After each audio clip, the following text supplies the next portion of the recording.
Hello students. तो last video में हमने आपको करवाया था स्केलर प्रोडक्ट यानी कि डॉट प्रोडक्ट। अब हम स्टार्ट करते हैं अपना टॉपिक वर्क कि वर्क क्या होता है। ठीक है, फिजिकली यानी कि साइंस में साइंटिफिकली वर्क क्या होता है? It is the product of the displacement in the direction of applied force. ठीक है, किस किस का प्रोडक्ट होता है बेटा? ये फोर्स का, और कितना डिस्प्लेसमेंट हुआ है in the direction of the applied force. ठीक है, तो ये आपका क्या है बेटा? फोर्स एंड डिस्प्लेसमेंट, मान लो ds है, तो उसका प्रोडक्ट हमारा क्या होगा बेटा? वर्क। देखो मैं आपको दिखाती हूँ, जैसे ये ब्लॉक है, ठीक है, ये इस फर्श पर है, यहाँ पर हमने ये फोर्स अप्लाई करा है F, ठीक है, और इस डायरेक्शन में डिस्प्लेस हुआ है। इनके बीच एंगल कितना है? थीटा। कितना है बेटा? थीटा। और डिस्प्लेस होके ब्लॉक इस पॉइंट पर आया है। ठीक है, कितना डिस्प्लेसमेंट है बेटा? ये मान लो S। ठीक है बेटा, पिक्चर आपको दिख रही होगी कि मैंने क्या करा है। तो फोर्स एंड डिस्प्ले, फोर्स लगाया मैंने F, उसके थ्रू डिस्प्लेसमेंट कितना हुआ है बेटा? S हुआ है। ठीक है,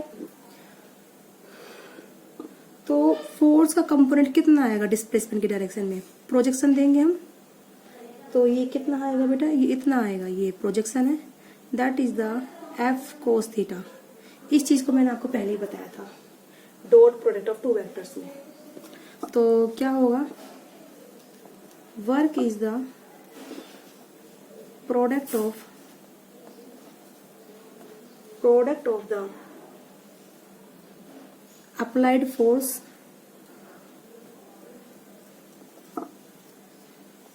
and distance। ठीक है, product of the applied force and distance travelled. ठीक है, in the direction of applied force and distance travelled actually.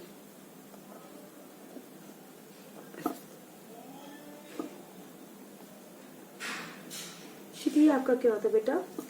Work होता है। ठीक है, अगर आपका डिस्प्लेसमेंट नहीं हुआ तो वर्क जीरो होगा, अगर आपने फोर्स नहीं लगाया तो भी वर्क कितना होगा? जीरो होगा। ठीक है, तो वर्क तुम्हारा क्या है? Product of the component of force in the direction of displacement and the magnitude of displacement. आप इसको ऐसे भी कह सकते हो, प्रोडक्ट ऑफ द फोर्स, और it is product of force in the direction of displacement।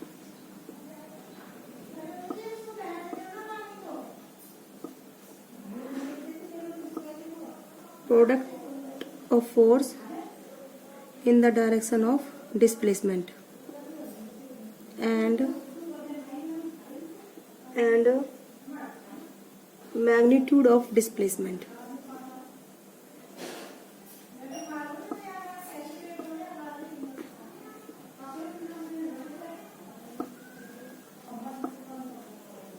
ठीक है, तो बेटा ये क्या होता है? It is a product of force in the direction of displacement and the magnitude of displacement. ठीक है, तो प्रोडक्ट ऑफ फोर्स, देखो फोर्स का कितना मैग्नीट्यूड है डिस्प्लेसमेंट की डायरेक्शन में? F cos theta. ठीक है, और डिस्प्लेसमेंट कितना है? S। ठीक है, तो ये हो गया बेटा आपका F cos थीटा S। और इसको अगर वेक्टर फॉर्म में लिखना चाहो, W इज इक्वल टू हो जाएगा बेटा F डॉट S, डॉट हटेगा तो cos थीटा। ठीक है बेटा, इन vector form.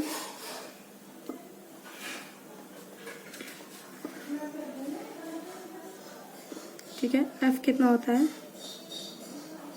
F x i cap plus में F y j कैप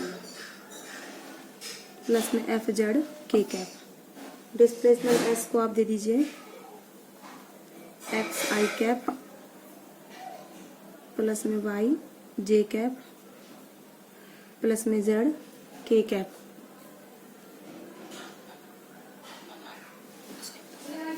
ये क्यों ढक रही हो? अपनी मन की कर जाएगी। एक्स आई कैप प्लस वाई जे कैप प्लस में जेड के कैप। ठीक है, तो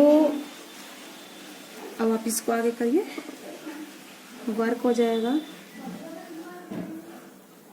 एफ डॉट एस, ये हो जाएगा एक्स, इसका मल्टीप्लाई करें इन दोनों को, तो आई डॉट आई वाले product X into X F कैस एफ एक्स, वाई इंटू में एफ वाई, जेड इंटू में एफ जेड।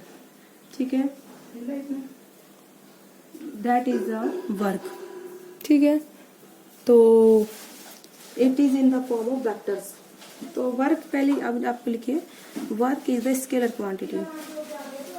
ठीक है, क्योंकि ये डॉट प्रोडक्ट करा है हमने, फोर्स डॉट डिस्प्लेसमेंट, तो वर्क कैसी क्वांटिटी है? Scalar quantity.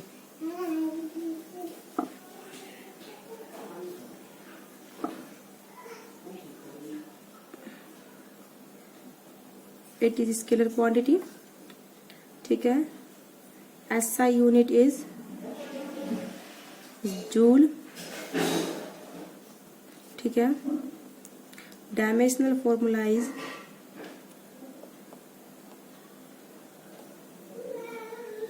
फोर्स के डायमेंशंस होते हैं M L T माइनस 2 और डिस्प्लेसमेंट का एक और L, तो ये हो गया M L की पावर 2 T की पावर माइनस 2। ठीक है, तो इस तरीके से SI यूनिट ऑफ वर्क बताई हमने आपको। डायमेंशनल फॉर्मूला, वर्क क्या होता है, if F is equal to 0 तो वर्क कितना होगा बेटा? 0। और अगर डिस्प्लेसमेंट 0 हुआ तो वर्क कितना होगा? 0। और अगर एंगल 90 डिग्री का हुआ फोर्स और डिस्प्लेसमेंट के बीच में, तो भी वर्क कितना होगा? 0। अगर डिस्प्लेसमेंट इधर है और फोर्स हमने सारा ऊपर अप्लाई करा है, तो हमारा वर्क कितना होगा बेटा? 0 होगा। ओके, तो इस तरीके से आपने वर्क को डिफाइन करा। इसको हम बोलते हैं जीरो वर्क कंडीशन। अगर एंगल 90 का हुआ तो वर्क 0 होगा, और अगर एंगल लेस देन 90 हुआ, फिफ्थ पॉइंट, इफ थीटा अगर लेस देन 90 हुआ तो वर्क कैसा होगा? पॉजिटिव। क्योंकि कोस की वैल्यू कैसी आएगी बेटा? कोस 0 से लेकर 90 तक कैसा होता है? पॉजिटिव होता है। ऐसे ही अगर थीटा की वैल्यू क्या होगी बेटा? ग्रेटर देन 90 और लेस देन 180। ठीक है, तो अगर आपका थीटा ग्रेटर देन 90 डिग्री हुआ तो वर्क कैसा होगा बेटा? नेगेटिव। तो वर्क इज नेगेटिव। तो वर्क इज पॉजिटिव, नेगेटिव। अगर थीटा 90 हुआ तो वर्क कितना होगा? 0। This is your work. अब हम कराते हैं mathematical form of the work in the form of integration. ठीक है, मैथमेटिकली आप कैसे देते हो? ठीक है, तो अभी आपको 7th पॉइंट में इंक्लूड कर दीजिए मैथमेटिकली।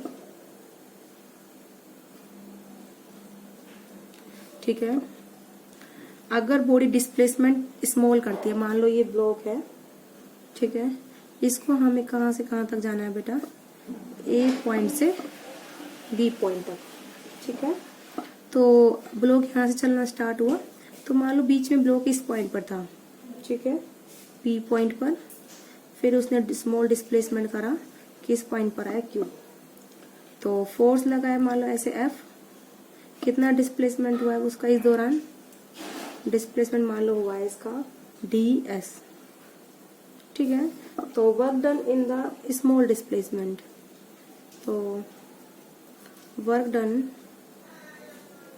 इन स्मॉल, अगर ये एंगल कितना है बेटा? थीटा है। ठीक है, in the direction of displacement, work done in small displacement, ये हो जाएगा बेटा dw small work F dot ds। ठीक है, अब उसके बाद वर्क फॉर टोटल डिस्प्लेसमेंट या फिर कंप्लीट डिस्प्लेसमेंट। ठीक है, यहाँ पर इस पॉइंट पर मान लो कितना एस ए है डिस्प्लेसमेंट और इस पॉइंट पर कितना है एस बी है। ठीक है, तो कंप्लीट डिस्प्लेसमेंट बेटा कितना हो जाएगा वर्क उसके लिए, तो S A to S B F dot D S. ठीक है, that is a complete work done. तो इसके लिए मैं आपको एक एग्जांपल भी देती हूँ न्यूमेरिकल का। ठीक है, किस तरीके से इंटीग्रेट करते हैं क्वेश्चन। ठीक है, ए फोर्स है एफ, ए फोर्स एफ है 10 प्लस 0.50 एक्स न्यूटन। ठीक है, फोर्स है 10 प्लस 0.50 एक्स न्यूटन। तो particle act on particle,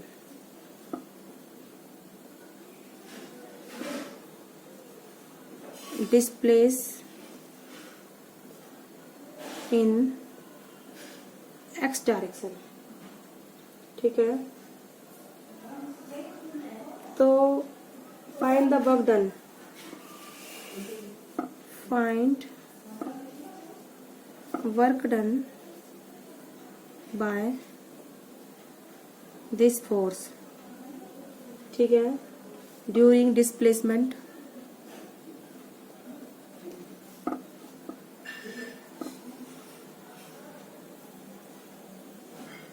during displacement x is equal to 0 to x is equal to 2 metre.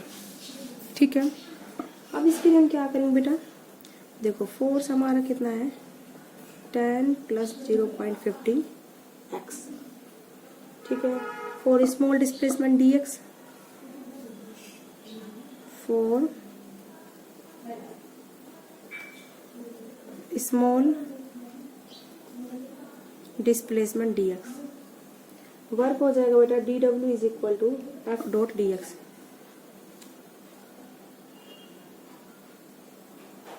ठीक है, तो f है हमारा 10 प्लस 0.50 x इंटू में dx। अभी हमें निकालना total work done, total work done. उसके लिए हम क्या करेंगे, डी डब्ल्यू को इंटीग्रेट करेंगे कहाँ से कहाँ तक, x is equal to 0 to 2, 10 plus 0.50 x into में dx। तो डी डब्ल्यू डब्ल्यू हो जाएगा बेटा। ठीक है, अब इंटीग्रेशन करो बेटा, 10 का इंटीग्रेशन कितना होगा, इस इंटीग्रेशन को पहले आप अलग अलग कर दिए, 0 से लेकर 0.2, तो 10 इंटू में dx प्लस में x इज इक्वल टू 0 और से x equal to 0.2, 0.50 x into dx। अब देखो 10 कांस्टेंट है, बाहर आ जाएगा, dx का इंटीग्रेशन बेटा कितना होता है x, तो 0 से लिमिट 0.2 की प्लस 0.50 कांस्टेंट बाहर आ जाएगा, x का इंटीग्रेशन इसकी पावर 1 है, एक पावर बढ़ाइए स्क्वायर हो गई, टोटल पावर डिवाइड 2, तो 0 से 0.2। उसके बाद आप बेटा क्या करोगे, पहले final limit 0.2 minus initial limit 0 plus 0.50, 2 बाहर ले लीजिए, फाइनल लिमिट 0.2 का स्क्वायर कितना होता है 0.04, 0 की पुट करोगे तो क्या आएगा 0। ठीक है, ये आपकी इक्वेशन ये आपकी बन गई सॉल्यूशन के बाद। अब इस पूरी को सॉल्व करोगे, आपका कितना आता है बेटा इसमें 21। देखो बेटा 10 इंटू 0.2 कितना होता है, 10 इंटू 0.2, नहीं x इज इक्वल टू 0 से कहाँ तक है बेटा 2 तक था, ये मैंने 0.2 लिख दिया गलती से, कोई बात नहीं, 0.2 मीटर कर लीजिए। ठीक है, 0.2 तक।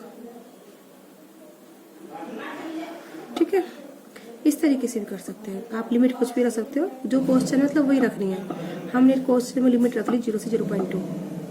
ठीक है, तो 10 इंटू 0.2 बेटा कितना होता है 2, एंड 0.50 को फिर आप किससे मल्टीप्लाई करोगे,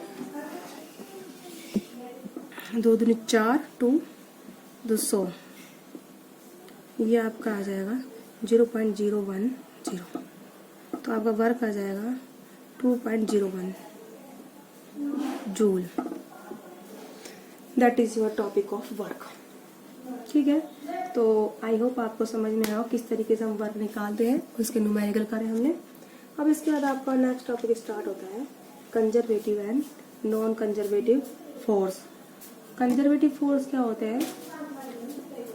नंबर फर्स्ट। ठीक है, अब हम स्टार्ट करते हैं बेटा आपका next topic conservative and non conservative force. I hope वो टॉपिक काफ़ी बड़ा है, तो उसको हम नेक्स्ट वीडियो में स्टार्ट करेंगे। और तो आज की वीडियो में बेटा इतना ही।